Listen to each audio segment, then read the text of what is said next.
el desarrollo transpersonal, que lo podemos aplicar al paciente, al cliente que está haciendo su proceso del viaje de sanación o del viaje del héroe, pero que también lo podemos aplicar al terapeuta. Acordaros que estamos en el camino del terapeuta y que el terapeuta también hace su propio viaje del héroe. Por lo tanto, en el vientre de la ballena, en el fondo del pozo, en lo más oscuro, el terapeuta se da cuenta de que no puede ayudar, acompañar, servir, guiar a otros si sigue siendo el viejo yo que era antes. Con lo cual, el terapeuta también, como el cliente o el paciente, tiene que estar dispuesto a dejar una parte de él que se muera. Por ejemplo, la impaciencia, la prisa, la necesidad de obtener resultados, las preocupaciones económicas. Entonces el terapeuta, en ese descenso, en ese fracaso, entre comillas, donde todo le está saliendo mal, donde no está funcionando, es una oportunidad de oro, lo dejamos aquí, Jesús, para poder desprenderse de todo lo que no me sirve en la terapia. Entonces el terapeuta también se muere y se renueva, resucita. Entonces es una oportunidad para sacarse todo lo que le sobra al terapeuta, que es, como hemos dicho, expectativas,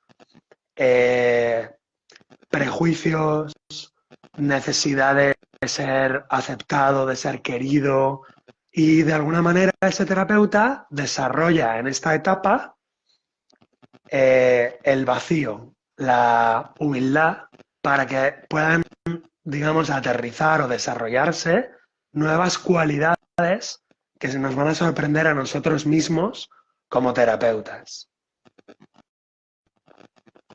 Es decir, es necesaria esa caída, ese descenso a los infiernos. De alguna forma, es como si el terapeuta o el paciente tuviera que abandonar, soltar, dejar morir una parte de su antiguo yo. En muchos casos, para el terapeuta, pues quizá el que no tenga pacientes o el que no pueda ganarse la vida con su trabajo, es una prueba muy importante, es una bajada al infierno muy retadora. Ahí en ese caso, en este paralelismo, ¿qué ves tú que tiene que soltar, que dejar morir el terapeuta para poder renacer desde otro lugar? Claro, aquí el terapeuta héroe, el héroe terapeuta, primero es aceptar, ¿no? Primero es aceptar, estoy en esta fase, estoy en la oscuridad, estoy en la parte más baja, estoy a punto de tirar la toalla, de dejarlo todo, y de alguna manera lo primero es aceptar dónde estoy y lo que siento, y sentirlo. Tristeza, miedo, rabia, ira. De alguna manera, el símbolo de la cueva o del vientre de la ballena es un movimiento vertical hacia abajo. Lo que sería, en el I Ching, sería Kan, el agua que cae hacia el abismo, hacia abajo. Y es muy interesante porque abajo el agua es donde nos lleva a la oscuridad, a las raíces, a la humildad, a la humedad. Yo relaciono la humildad con la humedad. Y eso es muy importante porque entonces el terapeuta se plantea las raíces, es decir, ¿para qué yo quiero ser terapeuta?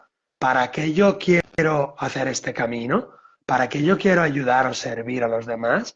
¿Para qué? Entonces es como una especie de oportunidad de revisarlo todo, las raíces, los para qué de mi vocación, de mi profesión, con lo cual es una gran oportunidad. Por lo tanto, primero, aceptar dónde estoy. Segundo, revisar las causas, ¿para qué quiero todo esto? Si es por vanidad, si es por quedar bien, si es por un capricho.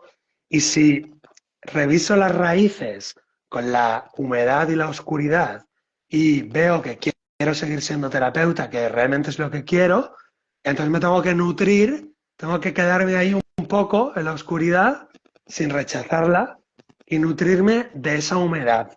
como los árboles, en las raíces se nutren de ese fondo de la tierra, de esa oscuridad. Y ahí viene el milagro. Es decir, si yo acepto, si yo discrimino los motivos y me quedo con los motivos que son puros, desecho los que no lo son y me nutro de esa raíz, de esa humedad, el árbol, la planta, al nutrirse en esa oscuridad, se llena de energía y otra vez volvemos a salir para afuera, volvemos a salir para arriba. Entonces, ¿qué ejercicios se pueden hacer ahí? El terapeuta, ¿qué ejercicios puede hacer? Pues revisar sobre todo la sombra personal, porque el vientre de la ballena tiene que ver con la oscuridad y por lo tanto hay que ver la sombra. Y entonces es un buen momento para que el terapeuta vea su propia sombra, ¿no?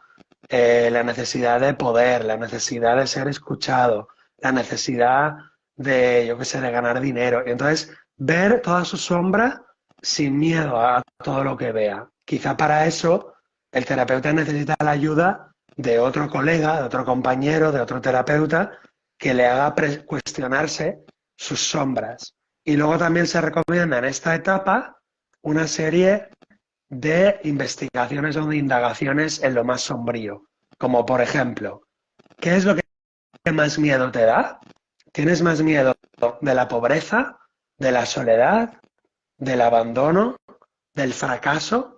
Y aquello a lo que más miedo tengas, enfrentarlo, superarlo, trabajarlo, porque así tú podrás luego acompañar a tus pacientes cuando estén en ese punto. Otra pregunta, ¿cómo enfrentas el sufrimiento corporal o el sufrimiento emocional, que sería la soledad, el desprecio, la desvalorización, o el sufrimiento mental, que sería la locura? Y de alguna manera ir de cara a tener pequeñas experiencias de eso, de sufrimiento físico, emocional y mental. De manera que el terapeuta en su sombra personal, en su noche oscura, se conecta con todo eso y luego va a poder ayudar a otras personas.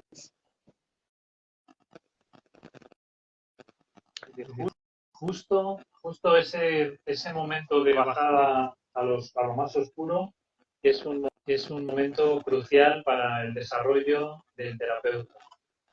Es un momento difícil, evidentemente, pero superado puede ser el fruto de un buen desarrollo para ti como terapeuta.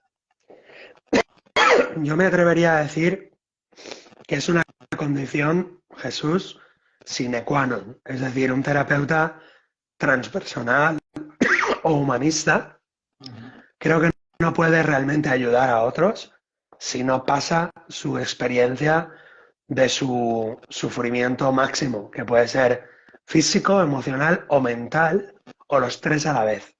Es más, como decíamos también el otro día, si el terapeuta no lo ha pasado eso, debería procurárselo, es decir, buscarlo voluntariamente, ese dolor o ese sufrimiento, en el sentido de hacer una aventura, atreverse, salir de su zona de confort mental, física y emocional, porque si no, realmente no va a poder acompañar a sus clientes, que van a venir con historias de duelos, de enfermedades físicas, de enfermedades emocionales, de grandes pérdidas, rupturas, de manera que el terapeuta,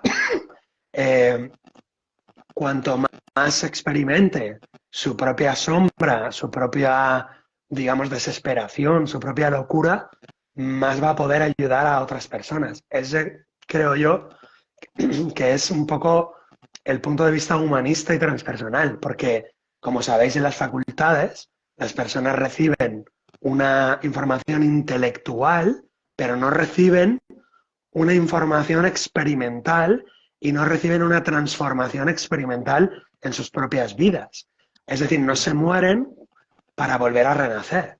Y eso en la facultad, en la universidad, en los grados, hoy en día no se hacen procesos vivenciales, sino se da una información cognitiva, la persona la aprende, luego la expulsa en un examen y le dan el título. Pero nadie te ha hecho atravesar tus propias sombras, tus propias, digamos, carencias, a conectar con tus lugares más desérticos, con tus lugares más límites y con tus, por lo tanto, potencialidades, porque allá donde están los límites y están los impedimentos, justo allá están los potenciales y las herramientas mágicas.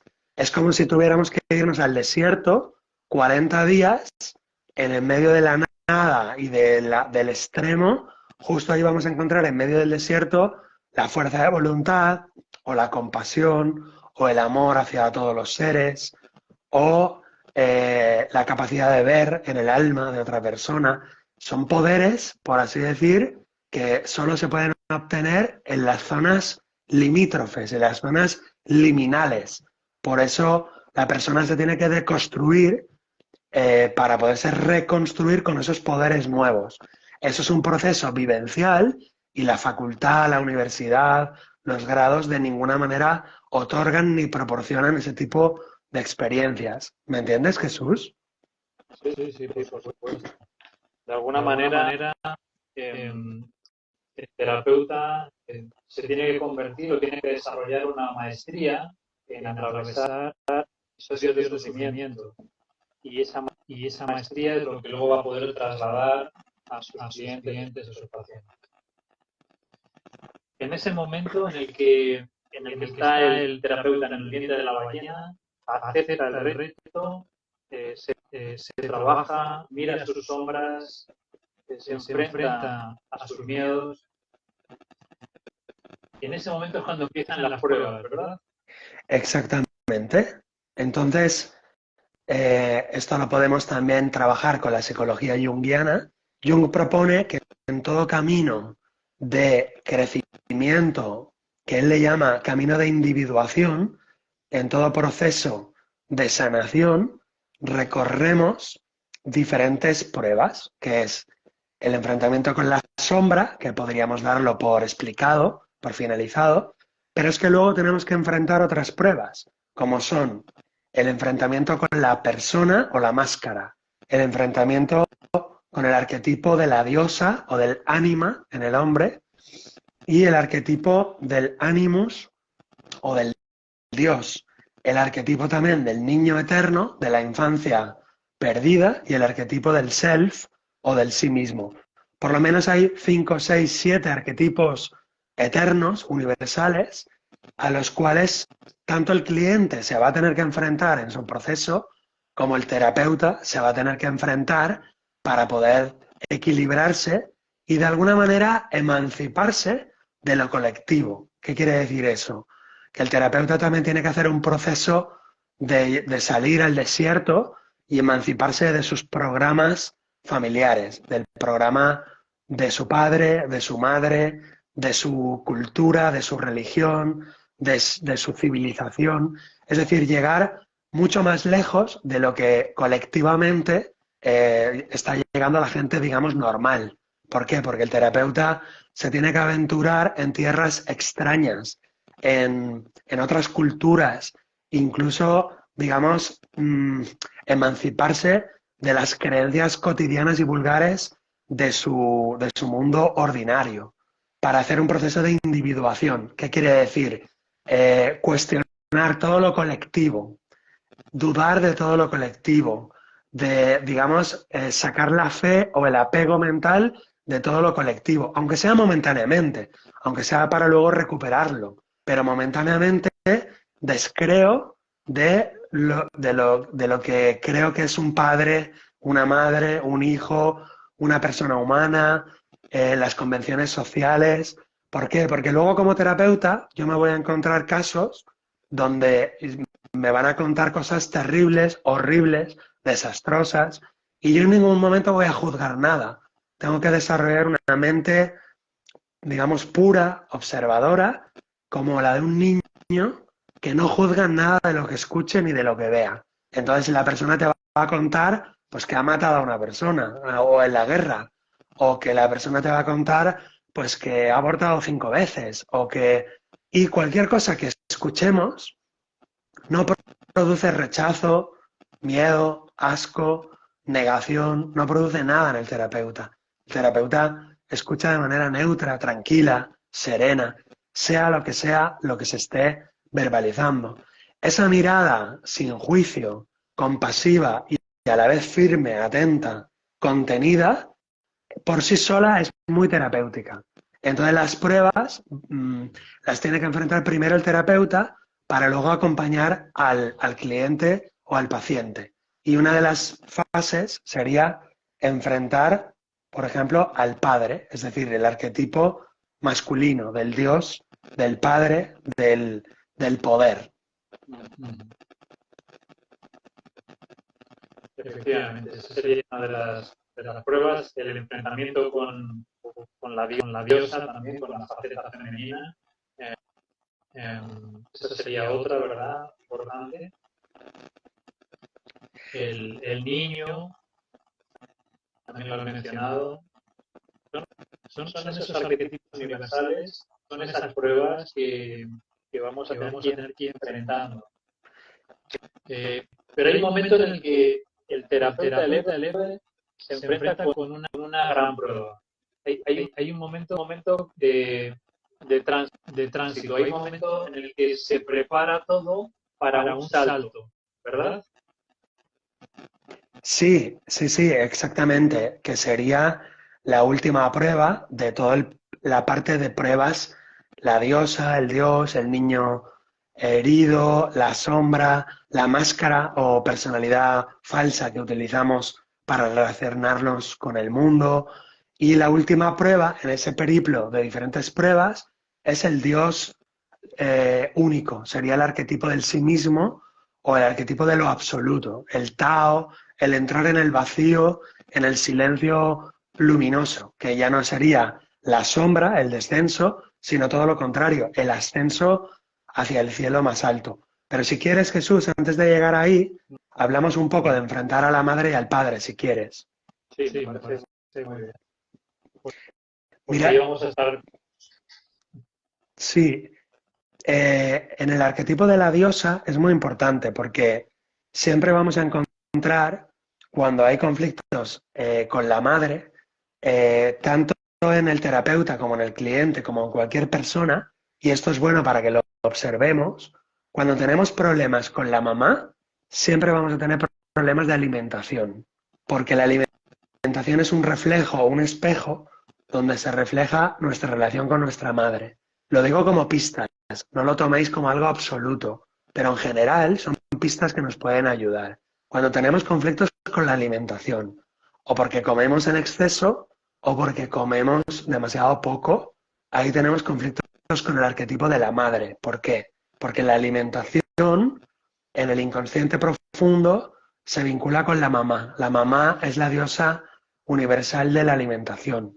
La diosa universal, el arquetipo materno, se relaciona con la nutrición, con el alimento. También la autoestima tiene relación con el arquetipo materno, porque los primeros meses y años es la mamá la que nos acoge, la que nos atiende, más que el papá. El papá todavía no ha entrado en juego en la vida del bebé. Digamos que participa de la vida del bebé a través de la madre. Si la madre tiene buena relación con el padre la protege, el padre le pone dinero, le pone, va a cazar el mamut y viene a la cueva con el mamut y lo deja disponible para ella y protege el territorio, pues la madre está en paz, está segura, está protegida. Entonces el padre interfiere en la madre y en el bebé a través de la madre, pero directamente no en los primeros meses o años de vida. Por eso la autoestima, la alimentación tiene que ver con la madre. También se sabe en psicología junguiana y en descodificación, psicología psicosomática, que también las adicciones tienen que ver con la mamá. Por eso cuando hay personalidades con tendencia a la adicción, puede ser el tabaco, la comida, los caramelos, el chocolate, el azúcar, las bebidas, cualquier tema de adicción se suele relacionar con la mamá. Y desde mi punto de vista, en mi experiencia terapéutica desde hace muchos años, veo que es así, que suele relacionarse la adicción o las adicciones con una mamá ausente o sobreprotectora. Entonces, tanto el terapeuta como el paciente, en este caso hablamos del terapeuta, tiene que revisar este arquetipo materno, cómo lo tiene en su interior. Si está equilibrado, si está sanado o no lo está. Si no lo está, él no va a poder ayudar a su cliente a resolver su conflicto con su propia madre. No va a poder. Aunque lo intente, aunque le hable, aunque le haga ejercicios, no va a poder. Porque hay una especie de, digamos, de magia simpática. Jung hablaba de una reacción química. Entonces, si yo hago una reacción química con mi madre y resuelvo el conflicto con mi madre y de alguna manera llego a lo que sería un perdón verdadero hacia mi madre, que en constelaciones familiares no se habla de perdón a la madre porque lo ven como un acto de soberbia, de vanidad. Y desde el punto de vista de ellos tienen razón, porque ese perdón es soberbio, es vanidoso. Perdonar a mamá o a papá sería desde el ego, pero desde el punto transpersonal, el perdón transpersonal a mamá o a papá no solo es sano, sino que es necesario. En ese caso no es un perdón desde el ego, sino que es un perdón profundo, espiritual. Y entonces ahí lo que se hace es no un perdón porque yo soy mejor que tú o porque yo soy más bueno que tú, sino que lo que yo perdono es que yo paso por encima de todo lo que creo que has hecho mal, etcétera, y me conecto de alguna manera con la gratitud y acepto la vida que me viene a través de ti.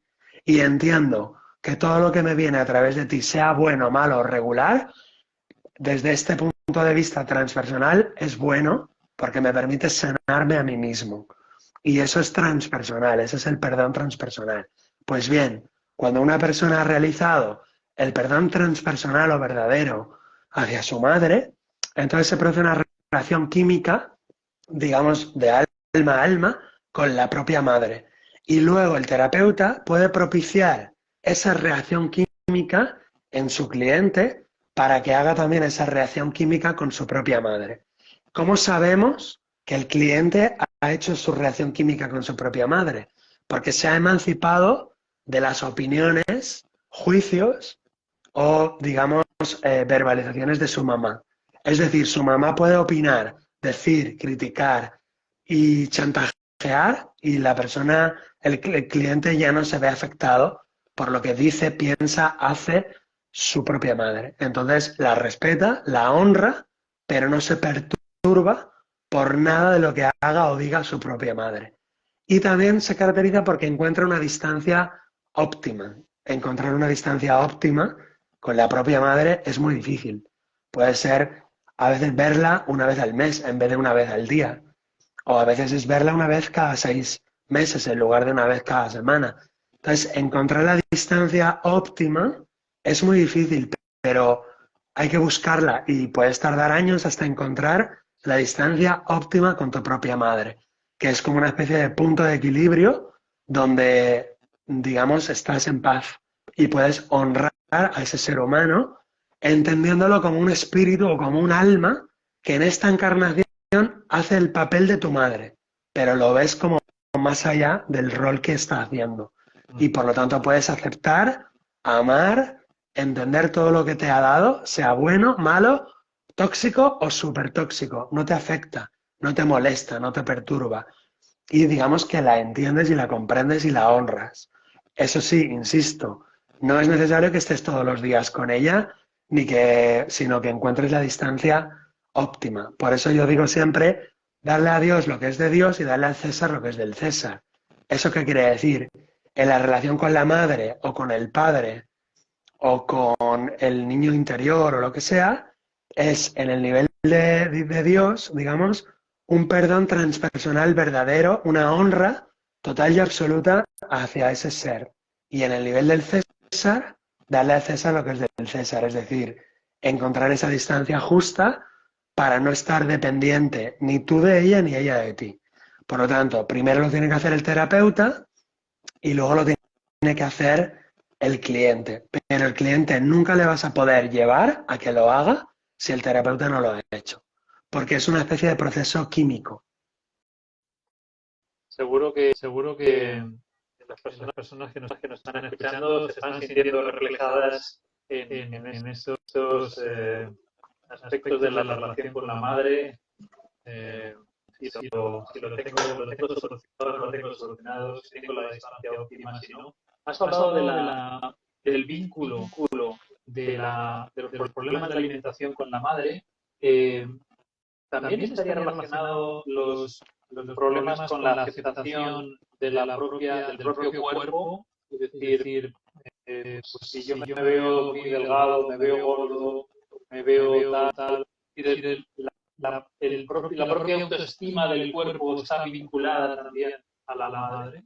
Desde mi punto de vista, sí. Yo creo que sí.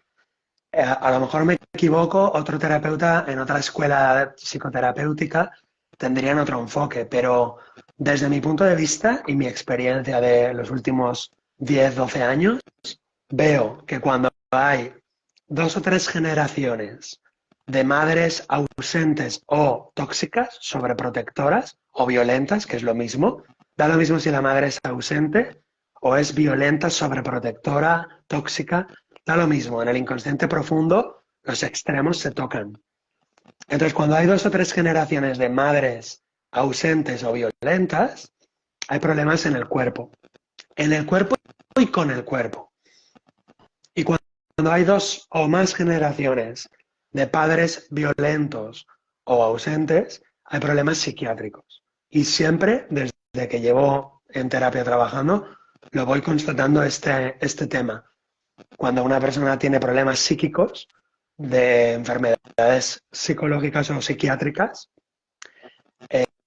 sobre todo cuando ya está, digamos, muy cronificado a nivel mental, tenemos padres violentos y ausentes.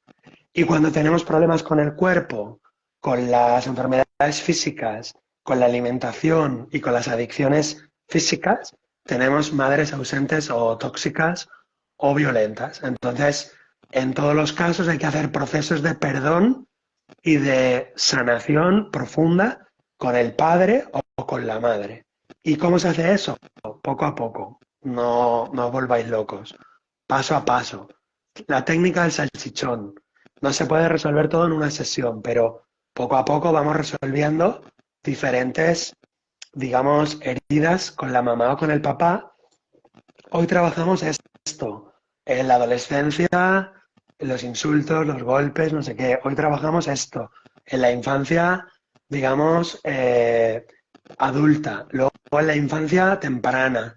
Luego en la infancia en el útero. Luego, y si vamos limpiando, sanando la línea del tiempo y vamos descodificando, quitando los psicoshocks, al final queda la línea de la vida limpia en relación a mamá y a papá. Y la pregunta, digamos, es, ¿qué te ha hecho tu madre o qué te ha hecho tu padre? Y la persona dice, nada, es una bendición total para mí. Entonces, cuando la persona llega ahí a no me ha hecho nada, cuando hace meses la persona decía, me abandonó, me traicionó, me humilló, me torturó, me violó, la persona ha dado toda la vuelta al proceso, a las pruebas del héroe, y la persona dice, no me ha hecho nada. Y el terapeuta, en su viaje con la madre y con el padre, aprovecha cada vez que tiene un cliente delante en ese proceso sanador para verificar y mejorar su proceso propio con su propia madre y su propio padre. Con lo cual, el viaje del terapeuta es una bendición porque se aprovecha, entre comillas, de lo que está viendo con su cliente o con su paciente para revisar y acabar de perfeccionar y mejorar su propia relación y su propia sanación con su madre y con su padre. De manera que es una bendición tener clientes y pacientes porque nos curamos juntos. Y siempre que tengas un enfermo delante, tienes un enfermo adentro. ¿Por qué? Porque en el momento que ya tú no tengas que sanar nada, afuera ya no verás ninguna enfermedad. Dice el curso de milagros, el sanador no sanado. El sanador, de alguna manera, nunca está sanado del todo. Aunque el sanador tiene que haber sanado primero para poder sanar al otro o ayudarle a sanar al otro, pero de alguna manera hay un porcentaje, aunque sea pequeño, que el sanador siempre se está sanando por dentro. Por eso se sanan los dos juntos.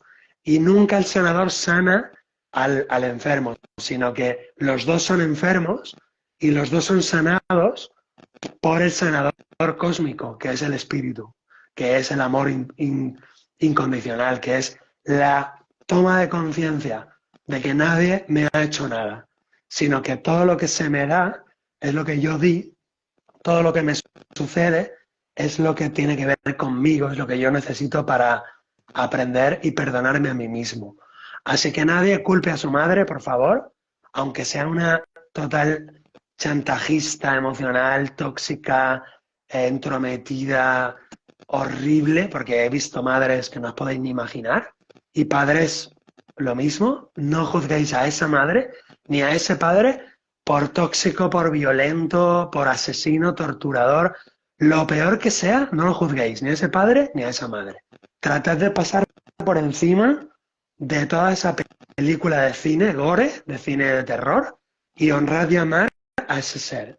Y por lo tanto, lo que recibís de ese padre y de esa madre es justo lo que necesitáis para crecer. Perdonando, por lo tanto, toda esa porquería, toda esa basura, llamando a ese ser incondicionalmente, os perdonáis y os amáis a vosotros mismos.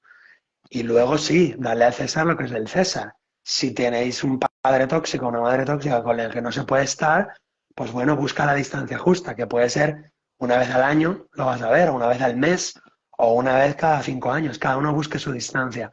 Yo tengo clientes que han pasado de llamarse todos los días a llamarse un día a la semana. Y otros han pasado de verse una vez al año a verse una vez cada 3 meses. Y otros que no se veían desde hace 10 años, ahora se ven una vez al año, porque eso era un exceso también. El no verse en 10 años, eso también es un exceso. Entonces, buscar el punto, ¿no? Para saber si he perdonado de verdad o no. Y es un proceso continuo.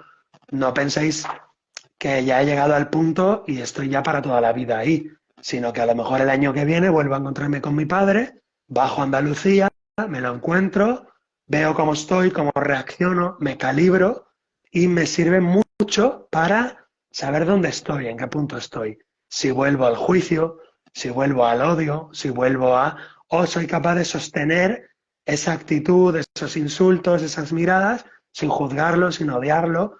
En ese caso, me estoy calibrando y estoy aprendiendo de esa relación. Y nunca será perfecto, pero tenemos que llegar a un nivel de vida donde por lo menos no nos haga sufrir. Es decir, nos puede perturbar un poquito, pero ya no nos hace sufrir, ya no nos descentra de nuestro camino de vida. Y esa es un poco la constatación, ¿no?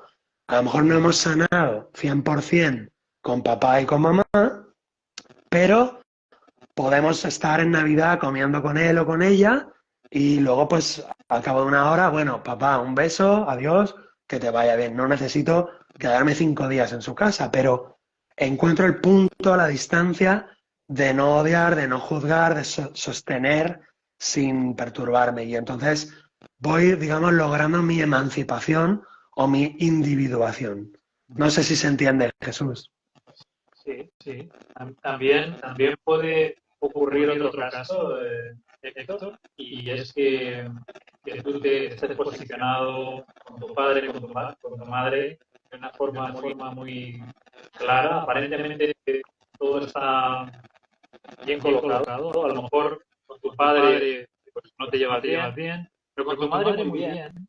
Y, y a lo mejor crees que el conflicto está con tu padre, pero hay un conflicto subyacente con tu madre. Es decir, ahí puede haber una relación de apego, una relación de dependencia, una relación de chantaje y no eres consciente de ello. Es decir, puedes estar en el estadio previo a darte cuenta del conflicto latente que hay, ¿verdad? Sí, efectivamente, eso es muy habitual, que el niño pequeño que somos se posiciona a favor de mamá y en contra de papá, o viceversa. El niño o la niña que somos se posiciona a favor de papá en contra de mamá. Pero cuando hacemos la psicoterapia, hacemos el proceso de desarrollo transpersonal y de psicología, vamos descubriendo que al final ya no era tan así. Al final ni el papá era tan malo y la mamá tan inocente, ni viceversa. La mamá tan mala y el papá tan bueno y tan inocente y tan santo. De hecho, llegar ahí es un punto muy bueno, que es, ni papá es el bueno y mamá es la mala, ni al revés, mamá es la buena y papá es... Sino que los dos son neutros para mí. Cuando yo alcanzo a verlos neutralmente a los dos, entiendo que esa pareja se ha buscado antes de nacer y son pactos de almas. Entonces a mí no me corresponde ni juzgarle a él ni juzgarla a ella. Me corresponde hacer mi propio camino, mi propio destino, honrándolos a los dos y no juzgándolos a ninguno de los dos. Pero si me permites, Jesús, hay un tema que tú decías, yo estoy muy bien con mi madre, muy mal con mi padre, y estoy muy bien con mi madre, pero tengo algo malo con mi madre subyacente, inconsciente. Yo, si me permites, te diría que eso que tengo malo con mi madre inconsciente se manifiesta. Quiero decirte que se va a manifestar si existe en el alma esa falta de perdón hacia mi madre o esa falta de estar en paz con ella, se va a manifestar en algún punto. A lo mejor me llevo súper bien con ella, pero estamos poniendo a la mesa y discutimos y nos peleamos media hora, luego nos volvemos a poner bien. Es un ejemplo. O todo bien con mi madre, pero nos vamos a comprar juntos, o me hace un regalo y me enfado o me pongo triste, y luego vuelvo a estar otra vez bien. Pero ese punto pequeño está siendo la punta del iceberg de algo que hay que analizar y que hay que examinar. Por eso os digo, no os preocupéis, la relación con papá y mamá es para toda la vida y si hay que sanarla, tampoco es que la vayamos a resolver en un año. A lo mejor en un año hacemos el proceso de desarrollo terapéutico para sanar, digamos, los melones más bestiales, más duros, más fuertes, más pesados, pero luego nos pasamos 10, 20, 15 años sanando pequeñas cosas ya sin necesidad del terapeuta. El terapeuta nos ha dado las herramientas, que es lo que a mí me gusta hacer, y la persona luego ya sabe caminar sola, porque sabe perfectamente que el otro es un espejo, porque lo aprende en el proceso y aprende que lo que me molesta, aunque sea un 0,5% de la otra persona, tiene que ver conmigo.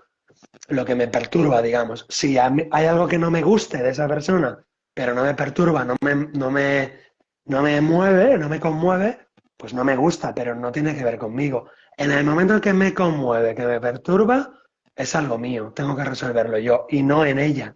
Y lo que suele ocurrir, Jesús, es que todo el mundo, todo humano, todo bicho viviente en este planeta, que yo le llamo el culpa wall, como Disney World, pero culpa wall, que es que todo el mundo culpa al otro y todo el mundo quiere cambiar al otro. Y entonces todo el mundo quiere cambiar a su madre, o cambiar a su padre, o cambiar a su hermana, o todo el mundo sufre, lucha, se enferma y muere porque quiero cambiar a la otra persona. Y eso es terrible, eso es imposible, eso es enfermedad garantizada. Entonces el terapeuta observa todos esos mecanismos primero en sí mismo, a través de las lecturas, de los libros y de hacer su proceso como paciente de un terapeuta mayor. Y luego se dedica a acompañar a la otra persona e ir desvelándole todos esos mecanismos y a ponerlos en evidencia. ¿Para qué vas a casa de tu madre? Para esto, pero ¿qué es lo que necesitas de tu madre? ¿Qué es lo que estás buscando? ¿Para qué te has enfadado con ella? ¿Para qué? ¿Por qué te estás...? Entonces, observa, ¿qué es lo que más rabia te da? Entonces, yo en el libro del viaje del héroe, permíteme hacer un poco de propaganda, propongo en cada prueba... Lo tenía aquí para sacarlo también. Hola, hola a Mendoza, hola a Chari, hola a todos, Greenfulness, Grisi, Hola a todos. hola a todos, gracias por estar. Pues en el libro lo que hago es poner una serie de preguntas de autoindagación, donde tú vas a ver en qué punto estás. Por ejemplo, en la etapa de mamá y papá hay diferentes preguntas, pero podemos hacer este tipo de preguntas. Identifica cuáles son los 3 mayores obstáculos en la relación con tu madre. Identifica y escríbelos. Otra pregunta.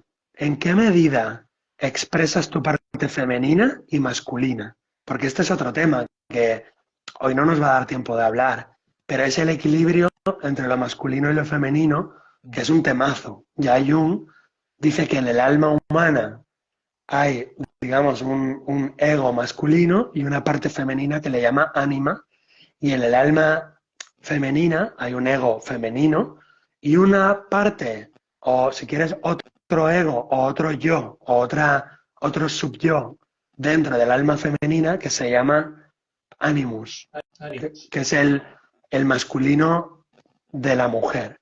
Y eso es todo un temazo para hablarlo en otro día sobre el equilibrio entre lo masculino y lo femenino en cada persona, en cada fase de la vida, porque va cambiando, y en cada situación, porque yo con mi amiga puedo ser femenina, sacar mi lado femenino, pero con mi amigo puedo sacar mi parte femenina o masculina, o con mis hijos puedo sacar mi parte masculina o mi parte femenina. Y os aseguro que hay un quilombo, como dicen en Argentina. Hay un quilombo montado con este tema increíble. Por ejemplo, las familias monoparentales, soy un hombre y tengo a mi hijo, pero no tengo mujer al lado. Entonces, tengo que desarrollar el padre que cuide al hijo como padre y también a la madre que cuide al hijo como madre. Tengo que desarrollar las dos personalidades para darle a mi hijo a veces, digamos, el mensaje y la comunicación de lo masculino y a veces de lo femenino. Y tengo que saber cuándo estoy funcionando en modo o en otro modo. Y al revés, si soy una mujer, claro, entonces es muy difícil y la gente se está volviendo loca. O sea, hay una cantidad de neurosis y de, casi diría, psicopatías ya, y de neuropatías y de... Pues es terrible porque la gente está muy perdida, los roles están muy, muy distorsionados, muy diluidos y, y todo el mundo tiene complejo, por así decir, tenemos complejo de culpa con papá y con mamá, no los hemos perdonado. Entonces, más preguntas. ¿De qué modo permites que la abundancia en todos los planos venga a tu vida? Porque este es otro tema, Jesús, la abundancia a nivel físico, económico, emocional, sexual, toda la abundancia en diferentes dimensiones, la abundancia tiene que ver también con el arquetipo de la diosa, porque en el inconsciente colectivo, la dadora de los dones no es el arquetipo del dios, el masculino, sino que es la diosa, es la diosa Fortuna, la diosa Isis, la diosa madre. Entonces la abundancia, igual que la alimentación o la autoestima o el cuerpo, tiene que ver también con la mamá, con la relación con la mamá. Otra pregunta, ¿en qué casos piensas que la relación con tu madre está agotada y necesita una sana distancia? Bueno, pues aquí también todos los pacientes en mi consulta pasamos por esta reflexión, por este punto, y la persona de alguna manera busca ese equilibrio sano, ¿no? Por ejemplo, pregunta típica, os va a doler esto, os va a picar, ¿eh? Por lo menos hay gente que le va a doler. ¿Cada cuántos días hablas con tu madre? Bueno, pues hay gente que dice 3 veces al día, o 5 veces al día, o terrible, ¿no? Entonces, no se puede realizar directamente el proceso de individuación, que sería algo así como una maduración emocional, mental y moral, una maduración moral, y lo digo a propósito esta palabra porque Jung insiste mucho en esto, pero es un tema muy olvidado hoy. O sea, una maduración ética, yo no me puedo emancipar moralmente y éticamente y ser quien yo decida ser si yo hablo por teléfono con mi madre 3 veces al día. O sea, es imposible. Y la gente se resiste como locos, ¿eh? Como un gato panza arriba. O sea, ¿pero por qué? Bueno, yo te digo, haz lo que quieras. O sea, si quieres hacerlo, hazlo. Pero, ¿qué te recomiendo? Encuentra una sana distancia en el tiempo, ¿no? O sea, ¿cada cuántos días es bueno? Yo no te lo voy a decir, averígualo tú. Pero te estoy diciendo que llamar 5 veces al día, cada día, a tu madre o a tu padre o a tu amiga o a quien sea, es una falta de libertad, una falta de saber estar solo, saber estar con uno mismo. Pero bueno, esos son indicativos, son síntomas, yo diría patológicos, son expresiones de un conflicto con el arquetipo y con la madre interior y con el padre interior. Que al final, también os digo una cosa, mucha gente cree que yo tengo que ir a la madre de afuera, a la madre física, y perdonarla o trabajar con ella, para nada. O sea, olvidaros de eso. Es bueno que lo recuerdes. Sí, lo recuerdo porque hay gente que se cree que trabajar con la madre o con el padre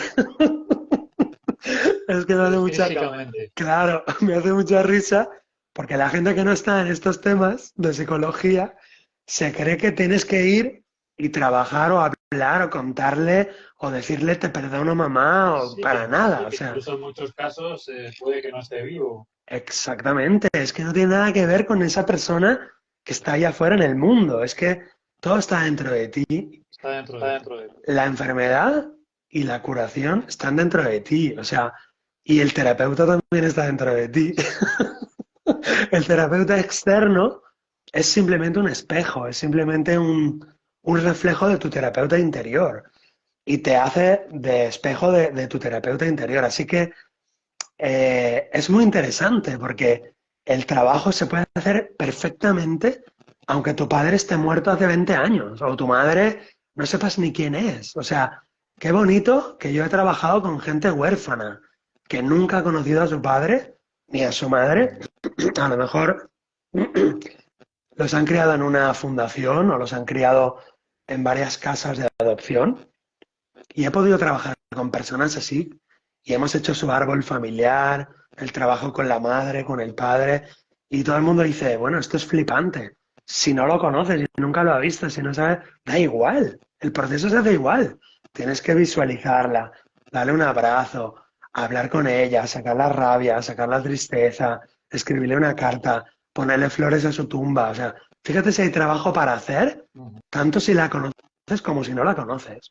Insisto, el trabajo se hace de forma privada, se hace dentro, no se hace afuera. Si luego afuera, luego, después de todo el proceso, tú quieres ir y ver a tu padre o ver a tu madre y decirle o no decirle, ya eso depende de ti. Pero el trabajo, insisto mucho, es totalmente interior, totalmente en el alma de la persona. No necesitas hablar con la gente afuera de ti. ¿Me explico? Héctor, nos está avisando aquí ya la aplicación que queda segundos para terminar. Así que vamos a ir despidiéndonos. Ujú. Nos hemos vuelto a quedar cortos de esta administración. Bien, pues hacemos la